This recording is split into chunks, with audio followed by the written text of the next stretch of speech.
Oke, selamat malam semuanya. Selamat datang di Dewa Talks, high quality, trusted, and free webinar in Indonesia with passionate experts yang dipersembahkan oleh Dewa Web, penyedia layanan consulting paling terpercaya di Indonesia dan partner kamu untuk sukses online, teman-teman. Jadi, bagi yang belum tahu Dewa Talks adalah webinar gratis yang dipersembahkan oleh Dewa Web, yang diadakan setiap minggu minimal sekali di hari Senin atau Kamis di jam 2 siang atau jam 7 malam untuk membantu teman-teman bisa berkembang di dunia digital ini. Jadi, kalau misalkan kalian tertarik untuk mengikuti webinar-webinar ini, stay tune terus ya teman-teman di Dewa Talks sampai nanti di akhir untuk mengetahui informasi selanjutnya mengenai Dewa Talks. Jadi malam ini kita akan membahas mengenai how to develop a SEO friendly website. Pada webinar malam ini kami sudah mengundang Mas Miftahul Koyer, digital performance dari klikdokter.com. Jadi, sedikit perkenalan mengenai Mas Miftah. Mas Miftah sendiri sudah 5 sampai 6 tahun berkarir di bidang SEO dan juga digital performance. Saat ini Mas Miftah sudah menginjak lebih dari 1 tahun di klikdokter.com sebagai seorang digital performance.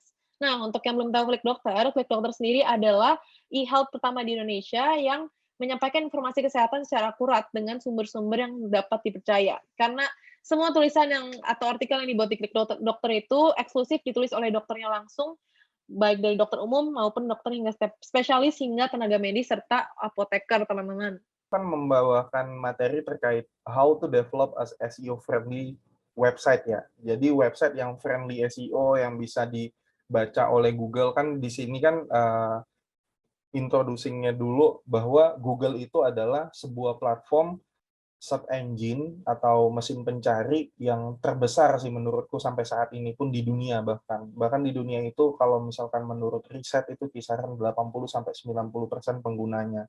Sedangkan di Indonesia itu 90%-an orang tuh pakai Google untuk mencari informasi.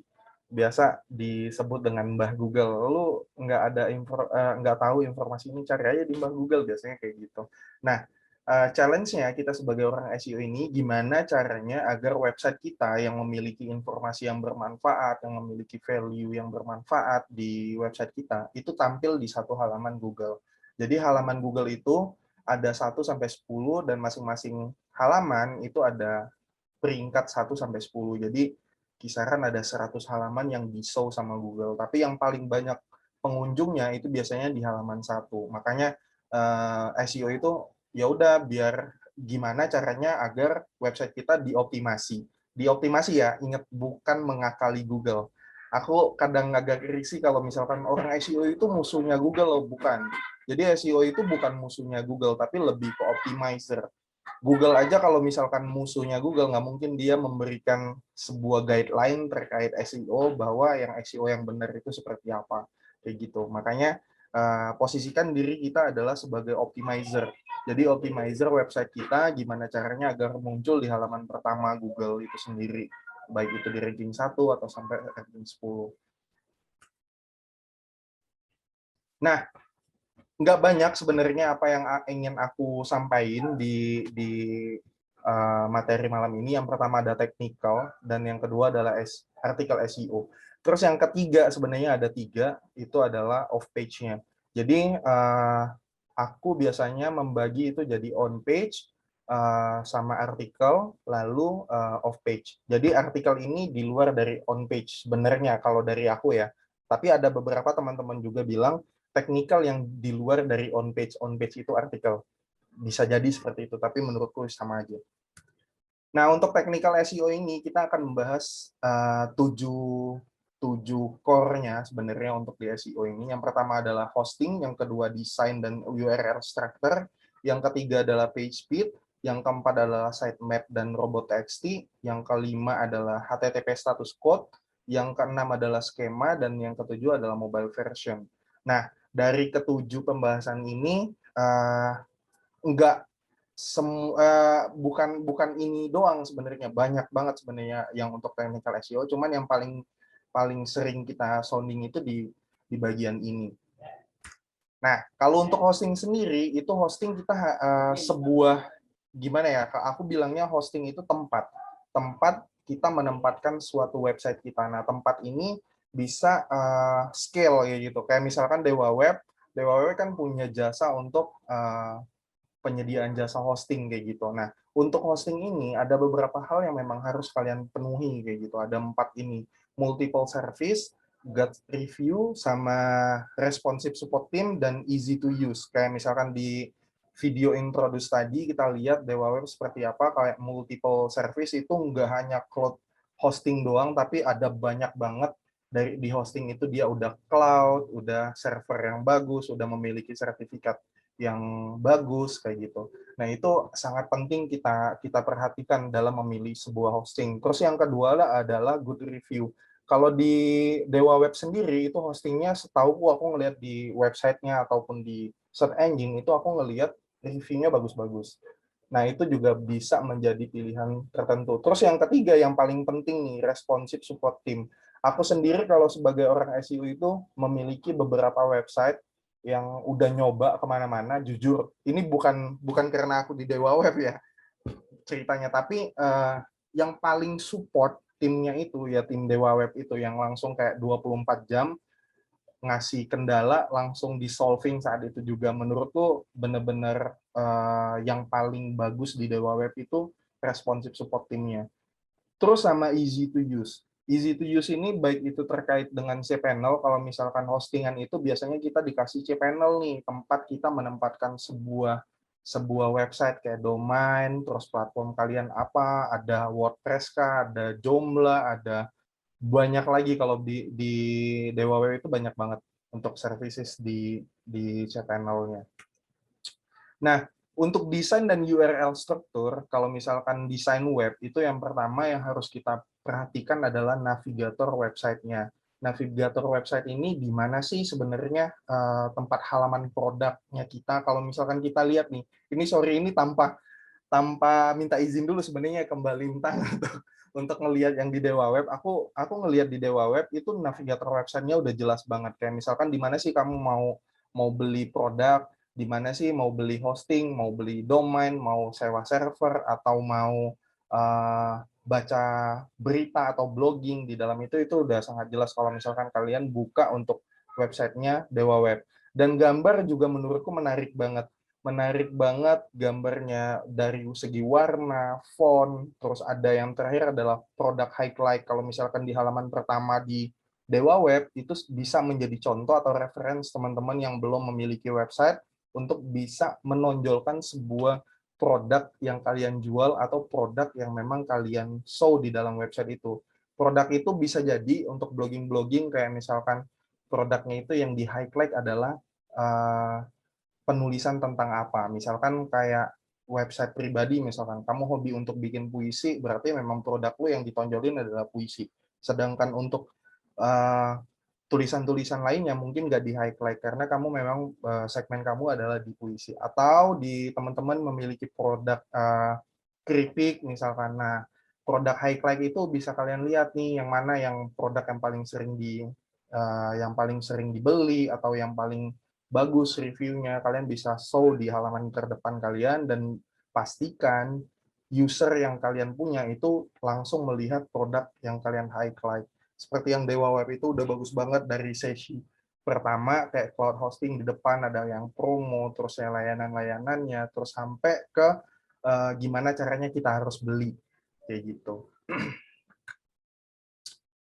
Next adalah desain dan URL structure. Nah, ini yang kadang untuk sebagian orang yang all SEO itu kadang bagian URL ini kadang nggak diperhatikan.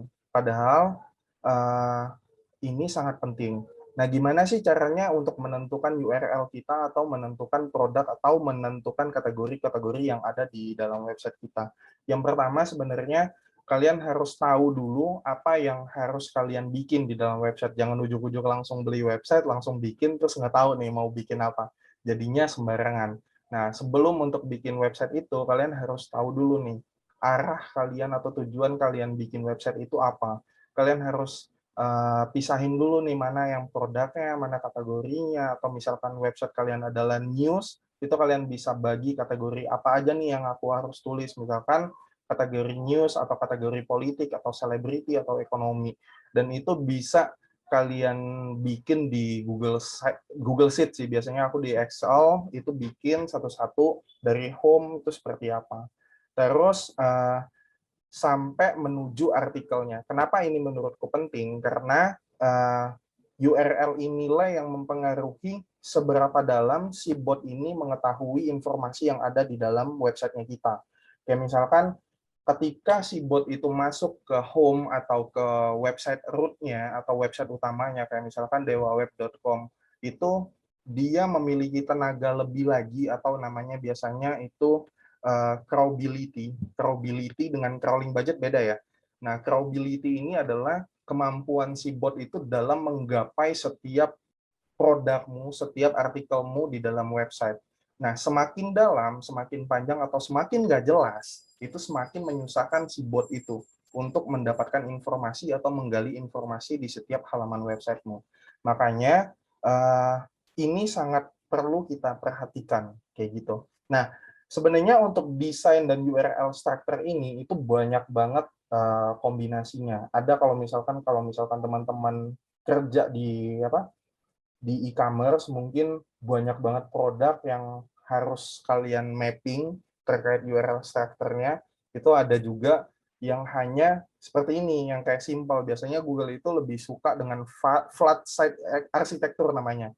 Ini tuh namanya flat site architecture. Ini sangat disukai Google karena user dan bot dapat dengan mudah membuka sebuah halaman. Jadi kayak misalkan dari Dewa Web, News, ke Politik, itu benar-benar mudah banget mereka nge-crawlnya. Google itu lebih suka yang seperti ini. Tapi apakah yang kayak e-commerce yang dalam panjang itu nggak susah tuh Google Bot-nya, bisa lebih mudah lagi dengan mengoptimize breadcrumb-nya. Nah, di breadcrumb ini kita bisa menandakan bahwa si Google itu nggak perlu harus melihat folder ini loh untuk melihat produk ini, tapi Google itu hanya melalui ini untuk masuk ke dalam si produk itu. Jadi bisa di-bypass sama Google, itu namanya itu bisa kita gunakan dengan breadcrumb. Atau bisa juga dengan sistem kanonikal, atau banyak sih untuk sistem-sistem itu. Nah, setelah dari desain dan URL structure, ada yang kedua adalah page speed. Page speed ini menjadi isu yang paling kencang di 2020 sampai 2021 terkait dengan update Core Web Vital. Core Web Vital sendiri itu sebenarnya part of page experience. Jadi page experience itu sebelumnya itu harus ada page speed. Kalau misalkan user masuk ke dalam halaman kalian atau ke dalam website kalian, itu harus ngopi dulu atau makan nasi padang dulu terus baru kebuka, itu kan experience orang udah berkurang di situ. Makanya penting sebelum page experience itu adalah page speed yang harus kita perhatikan. Nah, ada beberapa hal yang sangat mempengaruhi page speed, yaitu kapasitas gambar, codingan website, dan server.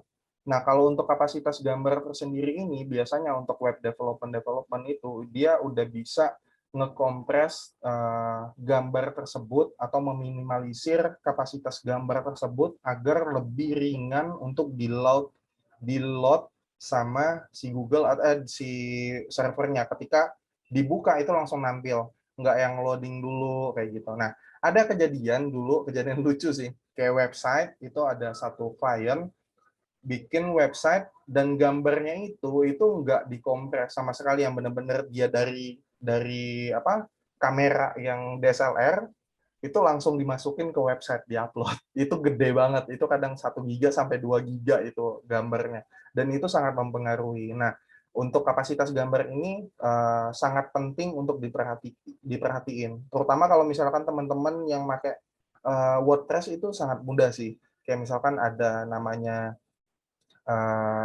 lazy load, atau ada lagi lupa saya nama yang untuk plugin-plugin. Banyak kalau untuk di WordPress untuk plugin-plugin memaksimalkan kapasitas gambar itu. Terus yang kedua adalah codingan website. Nah, terkadang website-website itu dibuat dengan codingan yang sangat kompleks. Nah, codingan yang sangat kompleks ini sebenarnya bisa diminify. Jadi nggak harus menggunakan 10 baris codingan, tapi dengan 2 baris sebenarnya bisa. Nah, itu juga perlu diperhatikan. Kalau misalkan dari teman-teman sering tes di page speed-nya di Google, itu biasanya ada tuh yang misalkan, oh codingannya terlalu panjang nih, yang codingan ini tuh harusnya bisa dihilangin, diganti dengan yang ini. Itu sangat bagus dan sangat perlu diperhatikan. Nah, kita sebagai orang SEO apakah harus untuk nge-coding itu? Enggak sih sebenarnya. Itu bisa kita lempar ke web development, atau kalau misalkan dari teman-teman sekalian itu single factor, atau aku punya website sendiri, aku yang optimize coding sendiri segala macam, itu biasanya di page speed itu udah dikasih tahu part mana yang harus diperbaiki. Kayak gitu untuk codingan website. Terus yang ketiga adalah server. Servernya ini udah bagus, seperti yang aku sounding pertama, itu Dewa Web punya apa, sebuah jasa server yang mana servernya itu bagus, apalagi di apa, untuk kapasitas speed, kayak untuk storage, itu server benar-benar harus kita perhatiin juga. Kayak misal, karena sebelum ke browser itu Google itu ke server dulu ngelihat semua isinya, terus baru ditampilin ke user itu. Makanya ini yang perlu kita perhatiin. Nah, terus yang selanjutnya adalah sitemap. Sitemap ini adalah peta situs. Sebenarnya namanya itu peta situs. Jadi apakah sitemap ini, ada pertanyaan tuh, kadang debat tuh dengan, kalau misalkan dengan web dev yang baru mengenal SEO itu, buat apa sitemap? Orang tanpa sitemap aja bisa diindeks kok sama Google. Iya, emang bisa diindeks dan bisa dilihat sebenarnya di Google. Tapi sitemap ini adalah uh, sebuah sebuah halaman atau sebuah tempat di mana bot itu bisa dengan mudah mencari setiap halaman yang ada di dalam website kita. Jadi sitemap ini kalau misalkan kita lihat di mall atau di perpustakaan tuh biasanya kan kadang ada di atas tuh kegantung, ini di sini bagian komik, di sini bagian news, atau di sini bagian politiknya. Nah, di situ sitemap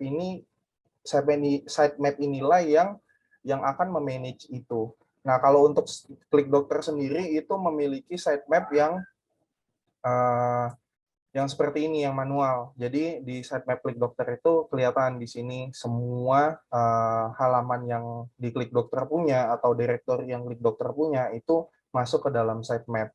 Tapi perlu diingat bahwa enggak semua halaman harus kita masukkan ke dalam sitemap. Enggak semuanya, tapi memang halaman-halaman yang memiliki value, terus halaman yang memang ingin kalian optimize. Kalau misalkan kalian seperti halaman login, kalian mau optimize kan nggak mungkin kan. Jadi halaman kayak login atau halaman-halaman param atau yang memiliki parameter yang banyak, kalau untuk perusahaan-perusahaan gede itu biasanya banyak banget halaman yang nggak guna kan. Nah, itu jangan dimasukin ke sitemap. Kenapa nggak dimasukin? Karena nanti kalau dimasukin ke dalam sitemap, nanti Google itu butuh effort lebih untuk ngambil atau nge-crawl data yang ada itu. Sedangkan untuk yang halaman-halaman yang memiliki value atau yang lebih penting, itu ditinggalin karena udah habis tuh jatah dia, crawling budgetnya dia terhadap halaman yang non-value tadi. Jadi perlu diperhatikan kalau untuk di sitemap ini juga, itu nggak semuanya harus dimasukin sitemap. Kayak gitu. Nah, ini sitemap bisa dibikin dengan manual, atau kalau di WordPress itu bisa kita install tuh untuk sitemapnya, bisa di Yoast atau XML sitemap generator. Aku biasanya itu pakai XML sitemap generator. Itu enak banget makanya yang itu. Kalau untuk di WordPress. Kalau aku ngomong kecepatan, di notice saja ya. Nah, terus yang selanjutnya yang penting adalah robot.txt. Robot.txt ini adalah kayak mengarahkan bot engine untuk merayapi si websitenya kita. Kayak misalkan halaman detektor pertama kalau mau masuk mall itu biasanya kita nanya, Mas, toko A di mana?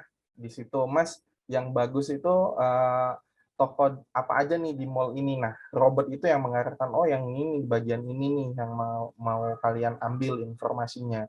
Kayak gitu. Nah, kalau untuk di Klik Dokter sendiri itu juga manual. Kalau misalkan kita lihat user agent itu ada di Salo, ada Alo. Nah, di Salo ini berarti tidak mengizinkan bot untuk melihat itu halaman. Tapi apakah masih bisa ke indeks? Kalau misalkan kita blok di robot, masih bisa ke indeks. Kenapa masih bisa ke indeks? Karena kadang setiap halaman yang kita punya itu memiliki entry point dari halaman lainnya. Misalkan halaman A, kalian masukin di robot.txt untuk keterangan nggak boleh dilihat sama si bot.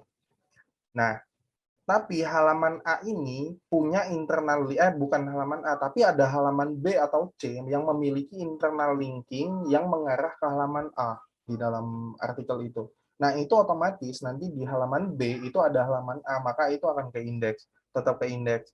Kalau misalkan kita bicara terkait indexing, itu biasanya itu ada di metadatanya. Jadi ada meta indeksnya. Kalau misalkan teman-teman yang udah paham, itu biasanya ada di bagian atas itu ada follow, ada no index, index sama follow kayak gitu.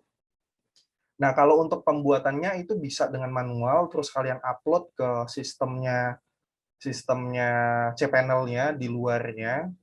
Kalau misalkan di Dewa Web itu aku masih ingat itu ada public HTML biasanya, tapi nggak di Dewa Web sendiri sih, tapi ke semuanya biasanya di-upload aja di public HTML, terus rename file node-nya tadi itu robots.txt. Itu akan kebaca robotnya, dan jangan lupa di-upload ke Google dan di-validate di sana kayak gitu. Nah, kalau untuk di cara manualnya di WordPress itu bisa menggunakan plugin kayak di Yoast, All in SEO Pad, itu bisa. Kalau untuk create manual tadi seperti yang aku bilang tadi biasanya di folder public HTML-nya gitu. Nah, untuk HTTP status code. HTTP status code ini sebenarnya ada banyak. Salah satunya itu ada 100XX, itu biasanya ada kayak informational status, terus ada yang kedua itu adalah 200XX. Biasanya ini udah familiar banget kayak 300XX, 400XX, atau 500XX. Biasanya yang 200 ini adalah dua XX ini biasanya adalah kode sukses. Biasanya yang menandakan bahwa halaman itu kebuka dengan bagus, kayak misalkan 200, kode 200. Atau kode 3XX. 3XX ini lumayan banyak, tapi fungsinya 3XX ini adalah redirection atau nge-redirect dari halaman lama menuju halaman terbaru kayak gitu. Nah, biasanya itu ada 301, ada 302, ada 307. Biasanya yang paling sering kita lihat kalau untuk teman-teman SEO itu biasanya sering di 301 sama 302. 301 itu adalah redirection code yang benar-benar permanen, nggak bisa dihilangin lagi kayak gitu. Nah, adapun untuk 302 itu biasanya redirection temporary atau yang bisa dibalikin lagi atau sementara. Terus yang ketiga adalah status 4XX. 4XX ini juga banyak juga, ada 410, ada 404, ada 400. Nah, code 4XX ini biasanya identik dengan error, halaman yang udah nggak ada, halaman yang udah dikasih hilang kayak gitu, adalah halaman yang udah dihapus kayak gitu. Biasanya 4XX ini mewakili semua halaman yang udah hilang biasanya. Tapi statusnya beda-beda, kayak misalkan 404 itu memang hilang halamannya, tapi Google masih tetap bisa ngeliat si meta heading tuh halaman kayak gitu. Tapi kalau 410 itu benar-benar semua headingnya itu dihapus, benar-benar permanen, gone, hilang banget, nggak ada jejak. Kalau 410, kalau 404 itu masih ada historicalnya kayak gitu. Nah, yang terakhir adalah 4. Yang nomor 4 itu adalah 5XX. Nah, 5XX ini biasanya identik dengan server yang error. Nah, kalau misalkan teman-teman memiliki website dengan hosting yang jelek, itu biasanya 5XX ini udah yang paling ngeselin sih. Soalnya aku juga punya pengalaman terkait status server yang kayak gini, itu parah banget sih. Di salah satu hosting itu benar-benar kayak servernya itu lama, terus tahu-tahu temporary, kayak misalkan 503 atau 501, biasanya kayak gitu. Nah, itu servernya yang error, kudu kita harus customer service lagi, ngehubungin mereka lagi kayak gitu. Itu kebanyakan errornya itu jangan, dan itu sangat sangat jelek loh kalau misalkan 5XX ini. Kenapa HTTP status port ini penting untuk kita ketahui? Karena keempat ini akan sangat sering kalian temui. Gimana solving problemnya itu. Kayak misalkan 3XX itu sangat sangat penting terkait dengan crawlability. Crawlability atau crawl budget itu sangat sangat penting juga. Kalau 4XX juga sangat penting juga terkait dengan error. Gimana untuk menyelesaikan masalahnya? Kayak 4XX itu bisa kalian ganti halamannya. Kalau misalkan halaman lama itu udah jelek, kalian bisa hapus, tapi kalian bisa redirect ke halaman yang baru kayak gitu. Atau 4xx ini bisa kalian biarin aja, ya udahlah 4xx nggak ada yang relevan kayak gitu. Atau kalau kalian mau, wah bagus nih 4xx ini untuk kita tulis ulang, itu boleh kalau 4xx. 4xx. Nah, tapi URL-nya itu harus sama. Dan jangan sampai 4xx yang old school ya, biasanya dulu 4xx code kayak 404 itu langsung di redirect ke home. Jangan di redirect ke home semua kayak gitu. Bukan semua sih, kalau misalkan memang nggak relevan halaman tersebut untuk di redirect ke home untuk mengatasi 4xx ya, itu jangan ke home kayak gitu. Prepare mending kalian biarin aja untuk status 4xx. Itu lama-kelamaan juga bakalan diabaikan sama Google kayak gitu. Tapi kalau misalkan memang ini potensial trafficnya bagus, terus potensial keywordnya bagus untuk ditempatin, atau potensial untuk purchasing atau buying, kalian bisa perbaiki atau kalian redirect ke halaman terbaru kayak gitu. Sedangkan untuk solving problem di 5xx itu biasanya kita ke web development-nya, atau kalau misalkan teman-teman bisa laporin itu ke ninjanya si Dewa Web kalau pengguna Dewa Web, atau ke customer service-nya setempat teman-teman nyewa hosting tersebut. Nah, skema markup. Skema markup ini agak teknikal sebenarnya. Ini adalah sebuah markup atau yang memberikan tanda kepada Google bahwa ini adalah penulis, ini adalah organisasi, ini adalah gambar, ini adalah body text, ini adalah produk, ini adalah review user. Nah, apakah kita harus menggunakan skema markup? Menurutku harus, tapi bukan ranking factor ya. Skema markup itu sekali lagi bukan ranking factor. Karena Google itu udah cerdas tanpa skema markup, mereka udah tahu isi website kalian. Tapi untuk memake sure bahwa Google ini paham dengan isi setiap detail halaman kalian, itu harus ada skema markup. Hasilnya seperti apa nanti? Hasilnya yang seperti yang aku show di gambar ini adalah fitur snippet. Biasanya fitur snippet yang muncul, atau ada knowledge, biasanya knowledge halaman di halaman satu Google itu biasanya ada yang nomornya. Biasanya familiar kalau untuk SEO lama itu ranking 0 biasanya. Nah, itu yang paling atas tuh. Nah, sedikit bocoran untuk di Klik Dokter sendiri, itu sumber traffic paling gede, itu bahkan 60% itu dari fitur snippet ini. Jadi ini mendulang traffic banget sebenarnya. Nah, untuk teman-teman harus diperhatikan nih, skema markup itu uh, udah ada belum di kalian skema markup-nya. Nah, untuk markup skema ini, kalian bisa buka di Google Search Console untuk testing, itu ada di bagian tools, Search Console, terus ada di bagian tools, terus di dalamnya itu ada testing tools. Nah, kalian bisa copy paste URL kalian di engine-nya itu, nanti kelihatan tuh udah ada skema atau belum, kayak gitu.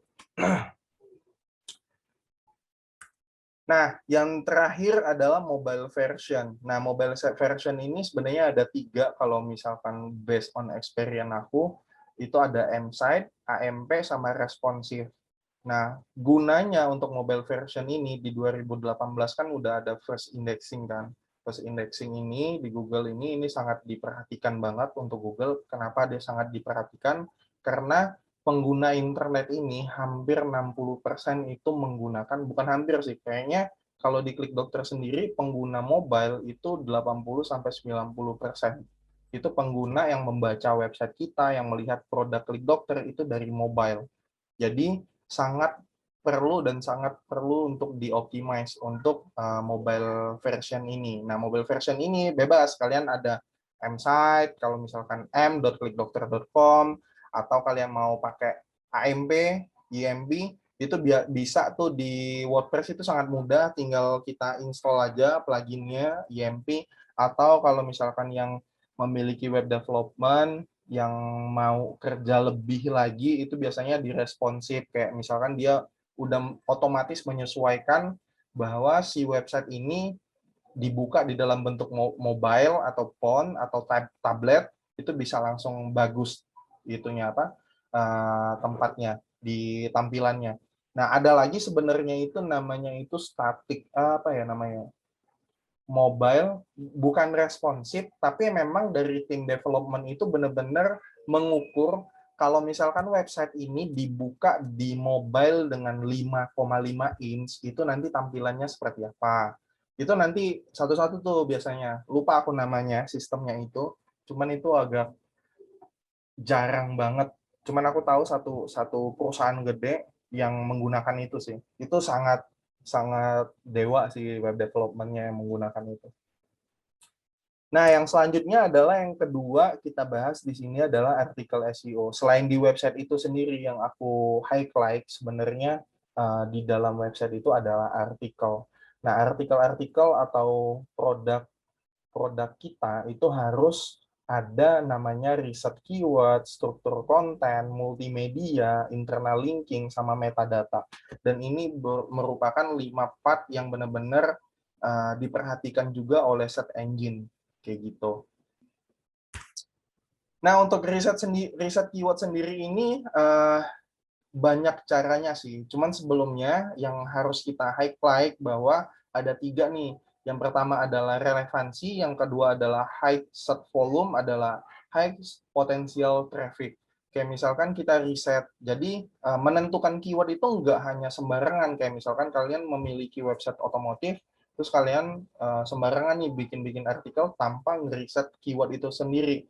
Kenapa kalau nggak relevan nih? Kalau misalkan kita nggak relevan, kita bengkel atau website otomotif, tapi yang isinya itu adalah website untuk masak misalkan, atau tata boga, itu kan nggak relevan kan. Ketika orang masuk ke dalam halaman itu, yang berharapnya mendapatkan informasi mengenai otomotif atau modifikasi, ternyata di dalamnya itu justru cara masak nasi goreng kayak gitu. Itu kan bikin orang keluar dan nggak bagus untuk website kita. Terus high search volume. Kenapa high search volume sangat aku perhatikan? Karena search volume ini penting untuk kita ketahui, karena ketika kita nge-optimize sebuah keyword tapi nggak memiliki volume pencarian sama sekali atau cuman rendah, itu menurutku percuma.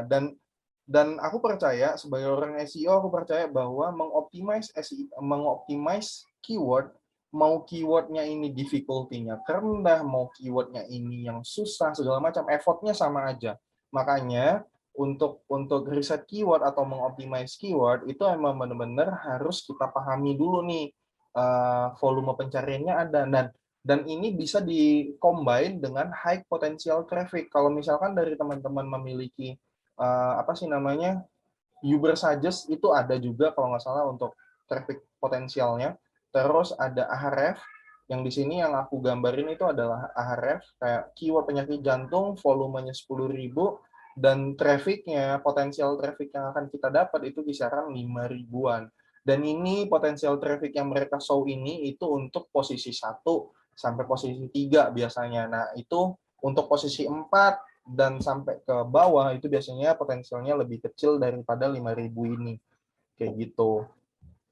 Bisa menggunakan nail petal, Ubersuggest, Semrush, Ahref, itu ada semua sih untuk potensial traffic itu. Nah, untuk riset kata kunci ini juga bisa menggunakan yang kayak relevansi ini, keyword apa, Glade. Di sini ada yang drop down, terus ada keyword-keyword di sini, itu bisa juga, atau bisa menggunakan Ahref, bisa di sini. Nah, untuk menentukan kata kunci ini biasanya teman-teman SEO itu sekarang jangan sampai single factor sih. Single factor dalam artian kamu di sebuah perusahaan atau sebuah website, terus kamu sendirian sebagai orang SEO dan nggak open terhadap orang di sekitar, kayak misalkan divisi media sosial atau divisi-divisi lainnya, itu agak kesulitan untuk menentukan sebuah kata kunci. Nah, makanya aku saranin untuk teman-teman SEO itu buka diri untuk terkait ide topik, ide kata kunci, itu dengan orang-orang lain yang di sekitar. Biasanya aku kadang nge-brief teman-teman, atau kita memiliki konten plan, apa aja sih yang harus kita tulis di 1 bulan ke depan atau 2 minggu ke depan, kayak gitu. Nah, ini semuanya akan didiskusikan ke semua tim, bukan hanya SEO tapi ke media sosial juga, ke teman-teman yang Kayak misalkan di klik dokter itu ada dokter, biasanya dokter itu kadang aktif, Mas yang ini kita kayaknya belum nulis kayak topik ini, nah kita nanti lihat bagus atau enggak kayak gitu. Nah harus kita udah tentukan itu berdasarkan setelah mendapatkan ide itu kita baru riset nih, oh ini keyword ini bagus atau enggak, potensialnya seperti apa kayak gitu. Nah, untuk riset tools ini bisa menggunakan autocomplete. Autocomplete yang kayak aku liatin tadi, yang di drop down ini autocomplete. Terus yang kedua adalah Google Keyword Relate, biasanya di paling bawah. Di paling bawah itu kadang ada beberapa keyword yang kadang di-show sama Google, dan itu juga bagus untuk riset keywordnya. Terus ada Google Keyword Planner.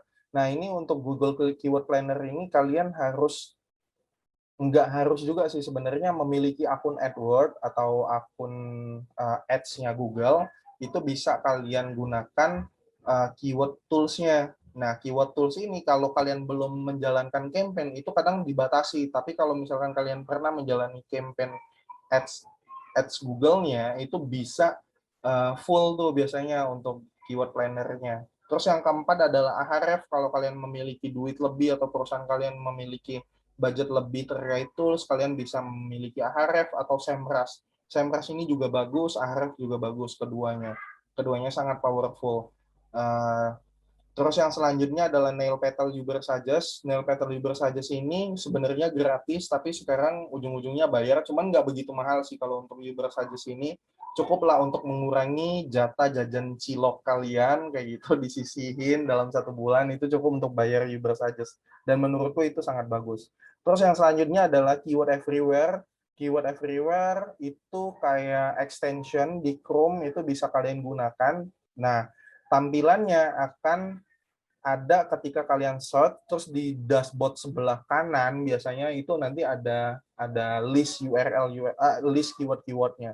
Begitu juga dengan Suffer, keyword Suffer atau keyword tools IO juga tools ini berbayar juga untuk riset keyword, sama Reveller. Reveller ini aku udah lama nggak pakai sih Reveller ini, tapi menurutku dulu itu bagus banget.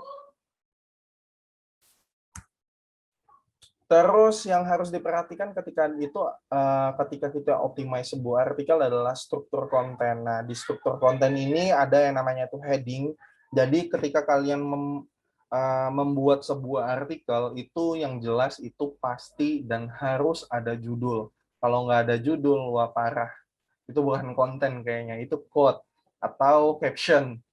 Nah, kalau misalkan judul ini, Google nggak akan mengetahui sebuah kata bahwa itu adalah judul tanpa kalian taruh tag H1 namanya. H1 itu apa sih? Kepanjangan dari heading 1 yang ditempatkan di dalam HTML-nya. Jadi ketika kalian memiliki tag H1 di dalam HTML, maka Google akan membaca itu sebagai judul. Kayak gitu. Nah, cara untuk membuat judul ini menurutku singkat dan padat, jelas, dan itu nggak harus yang panjang. Pernah dulu kejadian di kampanye sebelumnya, pas awal-awal masuk itu judulnya itu kayak paragraf. Jadi ada judul itu 5 baris, cuy. Jadi kayak udah mulai kayak paragraf kayak gitu. Jadi bukan judul lagi. Nah, jangan kepanjangan. Jadi singkat, padat, dan jelas. Kalau misalkan di aku sendiri itu biasanya 75 karakter with space. Itu udah yang paling mentok tuh biasanya. Terus memiliki keyword yang ditargetkan atau sinonim keyword yang ditargetkan. Ini opsional ya. Enggak yang aku bilang exact keywordnya harus masuk nih di dalam heading. Enggak. Tapi kalau memang diharuskan untuk masuk dan ketika dimasukkan itu enggak memiliki apa ya gap antara katanya atau enggak kaku bacaannya, is oke masukin aja. Kalau misalkan memang kaku dan harus memiliki sinonim keywordnya itu enggak masalah. Karena Google juga udah paham, karena Google memiliki artificial intelligence yang sangat tinggi gitu. Nah, yang selanjutnya adalah subheading. Subheading ini kalau artikel nggak ada subheading atau tagging H2 di dalam HTML di setiap artikelnya, apakah itu akan ranking? Sebenarnya masih bisa meranking, tapi nggak yang potensi untuk ranking atau potensi untuk mendapatkan traffic itu yang gede itu nggak segede yang memiliki itu kayak gitu. Jadi harus ada subjudul. Kalau misalkan subjudul ini bisa dengan cara langsung ke pembahasan atau memiliki keyword yang ditargetkan juga bisa, atau kalian mau dibikin ini ada 2 jenis, kayak misalkan di sini yang satu manfaat bawang putih itu langsung kita bikin subjudulnya itu langsung ke poin-poinnya. Nggak masalah, tapi di poin-poinnya ini nggak ada tuh keywordnya kan. Biasanya kan kalau misalkan kita lihat di judul ini aja manfaat bawang putih untuk kesehatan, otomatis yang kalian highlight itu pasti manfaat bawang putih sebagai targeting keyword. Kalau misalkan di H2 itu nggak ada sama sekali exactnya. Tapi apakah ini akan dibaca Google sebagai part of manfaat bawang putih? Ya, karena di sini kita ada list yang langsung to the point bahwa ini loh manfaatnya 1, 2, 3. Atau kalian bisa juga dengan H2 terus diturunin dengan H3.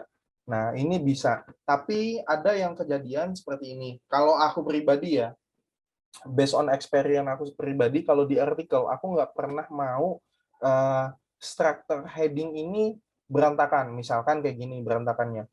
Kayak ada judul H1, terus ada H2, terus langsung H4 di bawahnya. Kalian bikin tagging itu H4. Terus setelah H4, H3 kalian bikin taggingnya. Itu aku nggak mau yang kayak gitu. Karena nggak satu nggak rapi, terus kita sebagai human aja, in logiknya ya. Kita sebagai human aja bingung yang mana sih subjudul, sub-subjudulnya. Karena subjudul ini menandakan kedalaman sebuah artikel, kedalaman sebuah pembahasan, sorry. Kayak misalkan dari judul hilangkan komedo dengan bahan alami, otomatis ada paragraf pembuka yang mengangkat bahwa komedo itu ini bla bla bla bla bla bla, terus ada langsung ke poin. Ke poinnya ini bahan alaminya untuk menghilangkan komedo. Sedangkan di matanya Google, kalau kalian menggunakan H4, itu nanti ada gap, loh ini kok dari H2 langsung ke H4, sedangkan kan dari H2 sub heading dulu kayak gitu. Ini based on experience-ku aja ya. Based on experience-ku ini sangat diperhatiin ya di Google. Sebelum di Klik Dokter pun di situs news juga aku terapin ini dan itu sangat worth it kayak gitu. Terus struktur konten yang kayak paragraf, kayak maksimal 4 baris di setiap paragraf, ini yang udah paten aku dari tahun 2018 kayaknya. Untuk paragraf itu, di setiap paragraf itu ada 4 baris. Kenapa? Karena aku nggak mau mengganggu visualnya orang ketika membuka itu di handphone. Ketika kalian buka itu di desktop itu dengan 6 baris atau 5 baris, ketika di handphone itu jadi satu full kata-kata semua. Nah, itu yang sangat disayangkan untuk dirubah lah kebiasaan yang kayak gitu. Jadi harus benar-benar dirapikan. Terus yang kedua adalah hindari keyword stuffing. Keyword stuffing ini yang kata-kata yang berulang terus di dalam satu paragraf. Terus atau yang ketiga adalah kalian harus blend keyword atau perkaya keyword dengan sinonim atau tail keyword. Dan yang selanjutnya adalah storytelling, tapi jangan terlalu jauh. Kayak misalkan storytelling itu kayak gini. Dulu aku awal-awalnya ketemu di Klik Dokter itu, aku ngelihatnya misalkan kayak gini, penyakit jantung nih, pembahasannya itu adalah olahraga renang untuk penyakit jantung. Otomatis main topiknya adalah olahraga renang, kayak gitu, olahraga renangnya kan. Tapi karena pengen storytelling, maka paragraf pembukanya itu menjelaskan terkait penyakit jantung. Penyakit jantung apa, gejala, penyebab, panjang banget, sampai di bawah itu baru main topik utama dari si judul kayak gitu. Kita sebagai user yang pengen baca bahwa judul ini adalah renang untuk orang jantung, jadinya bosan nge-scroll ke bawah. Nah, itu harus diperhatikan kayak gitu. Storytellingnya ini jangan terlalu jauh, boleh kalau misalkan kalian mau story dulu jantung itu apa, tapi secara singkat, padat, dan jelas aja, terus langsung ke pokok pembahasan terkait itu yang kalian pengen bahas di judul kayak gitu. Nah, untuk blend keyword di paragraf itu kayak gini, kita misalkan targetin kata kunci poliprahim. Poliprahim di sini dapat diobati dengan cara melakukan operasi. Jadi di sini adalah bisa ditargetkan operasi poliprahim. Nggak harus exact. Jadi bisa poliprahim di sini, operasinya di sini. Pada jaringan rahim yang abnormal. Jaringan rahim yang abnormal itu adalah polip rahim sebenarnya. Kata gantinya atau LSI-nya itu bisa dengan polip rahim. Jadi kalian harus pintar-pintar ngeblend keyword di dalam setiap paragrafnya. Kayak gitu. Dan yang selanjutnya adalah multimedia. Nah, multimedia ini sangat penting. Fungsinya itu kalau di aku sendiri, fungsinya itu terlihat lebih menarik, jelas, page experience juga akan meningkat. Terus yang kedua adalah distraction. Jadi orang Indonesia ini based on penelitian bahwa minim literasi atau minim minat baca. Minim minat baca. Makanya kita harus distract nih, jangan sampai tulisan semua, jadi ada gambarnya. Oh, penjelasan dari tulisan ini gambarnya. Kayak gitu. Atau ada info visual, sebagai info yang visual. Ada orang itu nggak suka membaca artikelnya, tapi hobi ngeliat gambarnya. Oh, gambar ini bagus nih. Nah, itu bisa sebagai info visual. Terus yang keempat adalah memanjakan audiens. Terus yang kelima adalah mengurangi bounce rate-nya. Jadi, orang-orang dalam melihat gambar itu jadi betah, atau bukan gambar aja atau video, mereka bisa klik atau embed video di dalam artikelnya. Nah, gambar-gambar ini di-optimize itu harus ada 6 jenis ini. Yang pertama ada ALT image, itu yang udah wajib harus kalian pasang di gambar itu. Kenapa harus dipasang? Karena Google itu tidak bisa membaca isi gambar ya. Tapi Google tahu bahwa yang kalian upload adalah gambar. Tapi Google nggak tahu isi gambar itu apa. Kayak gitu. Makanya kita bikin ALT image. Nah, ALT image ini jangan yang keyword semua. Kadang aku pernah ngeliat semuanya sama semua. Jadi karena ALT image harus ada keyword, kayak dulu-dulu kan, itu keyword semua di dalam ALT image-nya. Itu agak susah sih, agak sulit untuk kita pahami sih. Jadi senatural mungkin aja, isinya apa di gambarnya ya lu jelasin terkait dengan LT image. Cuman jangan berbentuk paragraf juga, tapi kayak 5 sampai 4 kata kayak gitu. Terus yang kedua adalah judul image atau video. Nah, ini juga penting untuk identity image-nya. Terus yang ketiga adalah sumber image. Kalau misalkan memang kalian ngambil image dari orang lain, itu wajib menggunakan sumber. Terus yang keempat adalah infografi image. Jadi infografik itu biasanya artikel yang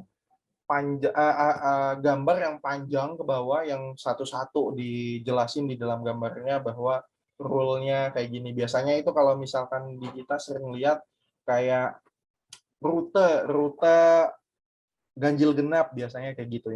Infografik itu lebih enak dilihat dibanding kita membaca sebuah artikel. Terus yang kelima adalah jangan terlalu berlebihan. Nanti satu paragraf gambar semuanya. Terus yang keenam adalah jaga jarak nih antar gambarnya. Jangan terlalu mepet kayak gitu. Nah, yang selanjutnya adalah internal linking. Nah, internal linking ini berfungsi sebagai yang pertama adalah navigator. Navigator dalam artian tuh kayak gini. Google atau human ya, kita bicara human aja, atau visitor, atau manusia yang masuk ke dalam website kita. Itu sangat penting internal linking ini sebagai navigator. Navigator dalam artian mereka bisa move ke another page, atau page yang lainnya, terkait informasi yang lebih deep, atau informasi lanjutan yang mereka ingin ketahui. Biasanya kalau sekarang kan lagi booming dengan storytelling SEO, biasanya artikel yang dibahas summary panjang, terus di dalamnya itu ada, oh lanjutan yang ini kalau misalkan yang mau lebih lengkapnya itu di artikel ini. Nah, itu sebagai navigator user untuk melihat isi dari sebuah halaman. Terus yang kedua adalah membangun hierarki informasi di dalam setiap halaman. Nah, seperti yang aku sounding tadi, jadi hierarki informasi di dalam setiap halaman itu benar-benar ke cover. Jadi kalau di Klik Dokter itu kan ada halaman penyakit, terus dia membahas secara garis besar penyakit itu. Nah, itu sebagai pilarnya si artikel, lalu nanti ada internal linking yang di dalamnya itu membahas terkait lebih deep-nya artikel, lebih deep-nya pembahasan. Kayak pembahasan penyakit jantung kan ada olahraganya, lifestyle-nya, atau cara pengobatannya, pengobatan medis, pengobatan non-medis, operasi, dan lain-lain. Nah, itu hierarkinya kebangun di sana. Terus membantu halaman yang dioptimasi. Nah, di sini kita bicara terkait dengan bot. Jadi, crawlability. crawlability-nya bot ketika masuk ke dalam halaman, itu dianya lebih mudah. Lebih mudah nih nge-crawl-nya, nggak jomplang jauh-jauh. Karena ada satu nama, yaitu orphan page atau halaman yang nggak terhubung dengan halaman lain, dan itu sangat tidak disukai sama Google. Kayak gitu. Nah, ini yang untuk internal linking, biasanya aku menggunakan yang kayak gini, kayak gunakan status follow antar link, jadi jangan di no follow. Internal linking kalian jangan bikin status no follow. Jadi harus pakai follow statusnya, biar link juice-nya itu masuk ke setiap halamannya. Jadi setiap halaman support dari pilar itu memiliki poin sendiri. Terus yang kedua adalah gunakan keyword target sebagai hyperlink. Ini optimasi pilar artikel, jadi yang kedua ini adalah opsional. Nggak harus keyword yang di hyperlink terus diarahin tempat yang kita optimasi, nggak harus seperti itu.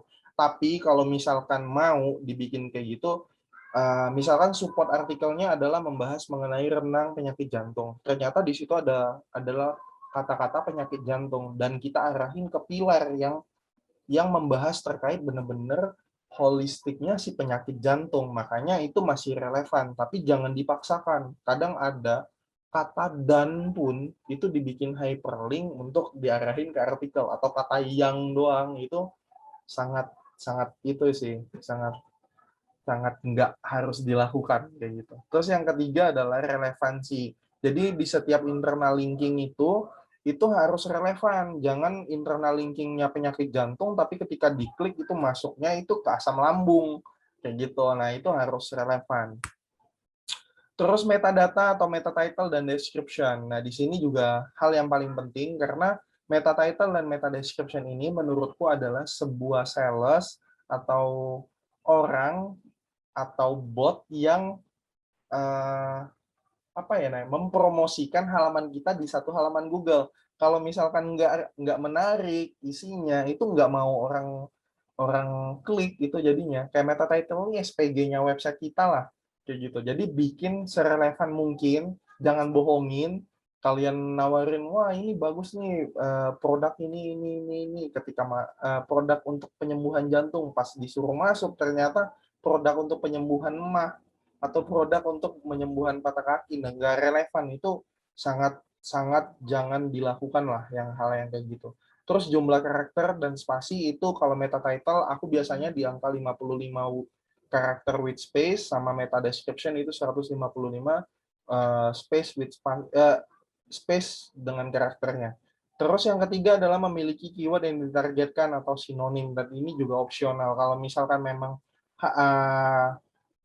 nggak merusak dari estetika kata itu tersendiri di meta title atau meta description, monggo dimasuk. Tapi kalau misalkan memang harus menggunakan LSI atau perbandingan kata yang lebih, itu boleh di combine lah untuk isinya. Terus yang keempat adalah menarik, kayak gitu. Itu aja sih teman-teman yang bisa aku share untuk hari ini. Mungkin boleh dilanjut. Jadi langsung aja ke pertanyaan pertama dari Ahmad Koirudin. Untuk single page application, apakah SEO bisa diimplementasi secara luas dan maksimal? Bisa. Single page kan, yang benar-benar biasanya single page ini adalah halaman produk. Biasanya aku dulu sempat di produk itu kayak misalkan launching produk, itu benar-benar single page, tapi di dalamnya itu memang benar-benar harus memenuhi setiap unsur dari SEO itu tadi. Kayak misalkan page speed-nya bagus, indexing-nya juga bagus, terus ada text-nya. Biasanya itu single page yang untuk produk itu biasanya gambar semua, Mbak. Jadi nggak ada page, Iya, iya, iya. harus ada text-nya yang bisa dibaca ya, yang bukan menggunakan coding-coding yang dewa kayak React segala macam yang nggak bisa dibaca sama si Google. Jadi benar-benar bisa sih, untuk cara-caranya bisa menggunakan poin-poinnya SEO tadi apa aja, terus bisa juga dengan nge-blessing. Kalau untuk single page itu bisa kita blast ke media sosial, kita bisa tingkatin, terus atau bikin bikin press release terkait yang produk yang kita jalanin kayak gitu. Iya, iya. Bisa sih. Berarti untuk single page application bisa banget ya Mas, yang penting ngikutin poin mungkin bisa ikut panduan yang tadi Mas Miftah Ya. udah jelasin, dan berarti itu juga berlaku untuk orang yang baru pertama kali buat website ya Mas Miftah? Baru pertama kali buat dan hal-hal itu yang pertama kali perlu diperhatikan oleh mereka juga ya Mas Miftah? Ya. Mhm. Oke. Oke, seperti itu ya Kak Ahmad Khoirudin dan juga 10 orang yang like pertanyaannya Kak Ahmad. Pertanyaan selanjutnya dari Kak Boni Sisanto, mau tanya bagaimana kita tahu kalau keyword website kita sedang naik di mesin pencarian? Kalau target market kita di sebagian besar menggunakan bahasa Mandarin, hal apa yang harus kita perhatikan dalam meningkatkan website kita di search engine? Mas Miftah, mungkin bahasanya berbeda gitu. Oke. Kalau misalkan kamu memiliki, ini aku dapat poinnya itu adalah gimana ngelihat keyword tersebut perform di Google ya kan. Nah itu Mhm bisa mhm. menggunakan tracking. Biasanya itu di Ahrefs juga ada tracking keyword, posisi keyword itu berapa.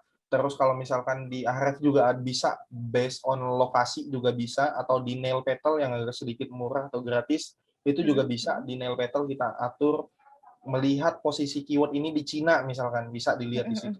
Tapi Oh bisa terkait ya, oke. terkait untuk optimize, kalau untuk misalkan bilingual itu harus menggunakan hreflang namanya. Namanya itu hreflang yang multi language. Jadi ada 2 bahasa di dalam halamannya. Kalau misalkan based on-nya itu ada di Indonesia, tapi kita mau targetin itu di Singapura, bisa menggunakan bahasa-bahasa Inggris misalkan. Tapi prepare suggestment dari aku kalau misalkan satu bahasa Indonesia harus ada translate-nya juga untuk bahasa Inggrisnya juga. Jadi seimbang keduanya. Jangan cuman bahasa Indonesia di Indonesia kayak gitu. Mhm Jangan. mhm. Oke oke. Terima kasih Mas Miftah untuk jawabannya, semoga terjawab Kak Boni. Pertanyaan selanjutnya dari Kak Maseko, SEO ini sepertinya hanya cocok untuk WordPress saja ya, atau bisa digunakan untuk Blogspot juga Mas Miftah? Tips-tips Bisa, tadi. bisa banget. Mhm. Bisa banget. Aku awal belajar SEO itu di Blogspot malah. Di Oke. Blogspot yang hostingnya itu gratis, jadi cuman beli domain doang, terus kita Mhm. dompleng di Blogspot, bisa banget. Mau di Blogspot bisa, mau di platform lain, kayak misalkan ada yang agak susah, namanya itu Wix. Biasanya terkenal tuh, Wix itu banyak banget Iya tuh. terkenal. Kenapa terkenal? Karena bagus banget kan. Tapi hati-hati, di Wix itu kadang Google nggak tahu isinya blank. Jadi yang kayak halamannya itu nggak kebaca sama Google. Nah, di make sure aja. Pokoknya mau menggunakan platform apa, mau manual, mau web WordPress, Blogspot, mau Wix, yang penting halaman tersebut dibaca sama Google dan informasinya bagus, setiap unsur-unsur SEO-nya di Google itu terpenuhi semua kayak gitu. Oke. Berarti tadi domain juga berarti lebih baik beli ya Mas Miftah? Ya, Daripada lebih baik menggunakan beli domain itu? Mhm. karena gini, jadi ada namanya itu trusted. Jadi tingkat kepercayaannya si Google atau user. Kalau misalkan balik ke pribadi aku sendiri, kalau ketika aku ngelihat berita atau menggali informasi berita atau menggali informasi lainnya terkait knowledge SEO ya, dan yang di halaman pertama itu adalah .blogspot.com dan lain-lain, biasanya nggak aku baca. Karena Iya betul sih. menurutku itu lu aja bikin website aja nggak serius gitu loh, apalagi dengan isinya gitu loh. Betul betul Gitu sih betul. kalau Iya menurutku. iya Jadi iya. tingkat credibility-nya itu dipertanyakan kalau nggak kita benar-benar beli. Tapi sebenarnya nggak mahal ya di Dewa Web, setauku murah ya. Iya Banyak dong. banyak ragamnya sih, iya murah. Malah jadi bridging Apalagi banget. apalagi kalau misalkan yang dapat giveaway kan, gratis. Bridging-nya bagus ini Mas Mita. Iya Iya, jadi dong, di Dewa iyalah. murah kok. Nanti juga ada promo kok untuk teman-teman, nanti di akhir akan aku share juga. Makasih loh Mas Mita, Tapi bridging-nya bagus. tapi serius, aku dengan anak-anak intern atau freelance itu untuk beli hosting dan domain itu setahun itu nggak lebih dari 700.000, dan Oh, kalian enggak sih. jajan setiap harinya untuk dikumpulin dalam setahun untuk nyewa itu tuh nggak rugi menurutku. Iya, setahun Dan aja itu .com itu 125.000 sih Mas, 1 ya, tahun. Jadi jalan. iya. Makasih Mas Mita ya. Iya, jadi, tadi balik ke pertanyaan tadi mengenai yang Blogspot sebenarnya bisa ya Mas Miftah, tapi Iya, lebih baik bisa beli domain sendiri supaya, trust-nya itu lebih tinggi lagi, kredibilitasnya ya Mas? Oke. Tadi iklannya cukup singkat, tapi semoga sampai ya. Makasih, Mas. Aku ngelihat beberapa pertanyaan, ternyata ada juga yang pertanyaan, bisa nggak sih jadi orang SEO walaupun kita itu dari background apa kayak gitu. Bisa. Yang penting SEO itu, kamu mau belajar SEO itu banyak banget di Google, di webinar-webinar kayak Dewa Talk dan lain-lain, itu banyak banget untuk belajar. Tapi yang minim itu biasanya adalah experience. Makanya setiap orang SEO atau kalian mau belajar banget dan serius dengan SEO, yang aku tekankan adalah perbanyak experience-nya, perbanyak balik dari sini, balik dari webinar ini ada sesuatu hal yang belum aku pahamin, itu aku pasti cari lagi, kulik lagi, upgrade ilmu terus. Jangan sampai cuman baca-baca aja, udah selesai tinggal tidur, keluar deh ilernya, udah selesai gitu kan. Gitu.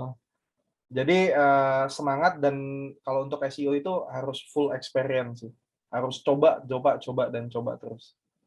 Hai sahabat Dewa Web, video ini merupakan tayangan ulang webinar Dewa Talks yang telah diadakan beberapa waktu lalu.